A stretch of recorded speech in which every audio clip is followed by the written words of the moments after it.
Hello guys, welcome back to my channel. আমি কেয়া লাইফস্টাইলের পক্ষ থেকে সবাইকে অনেক অনেক স্বাগত। আশা করি তোমরা সবাই ভালো আছো। তো আমি অনেক অনেক ভালো আছি। তো ভালো থেকো, সুস্থ থেকো, আর আমার ভিডিও দেখো, আর একটু পাশে থেকো। তো চলে এলাম নেক্সট ভিডিও নিয়ে। তো আমি গিয়েছিলাম মনসা মায়ের পুজো দিতে। একেবারে দেখো শেষ মাথায় লাইন দিয়েছি, কারণ শনি মঙ্গলবার এমনিতেই প্রচুরই ভিড় হয়, আবার আমি গিয়েছিলাম শনিবার, তো প্রচুরই ভিড় ছিল সেই দিন।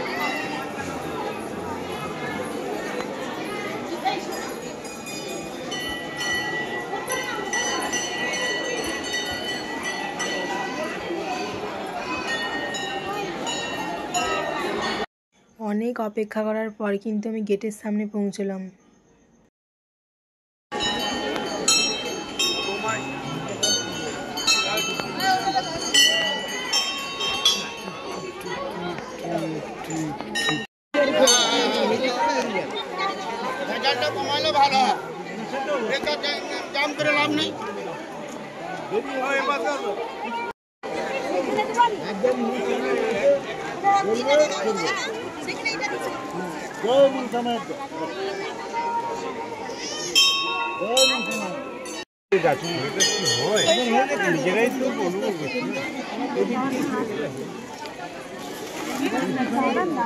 এদিকে গেলে কি আমাদের সুবিধা হচ্ছে?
অবশেষে পুজো শেষ করে বেরিয়ে পড়লাম। তো বন্ধুরা, এই মন্দিরটাতে কে কে এসেছো অবশ্যই কমেন্ট করে জানাবে। আর এই মা কিন্তু খুবই জাগ্রত। তো ভিডিওটা ভালো লেগে থাকলে অবশ্যই চ্যানেলটাকে সাবস্ক্রাইব করে দিও আর ভিডিওটাকে লাইক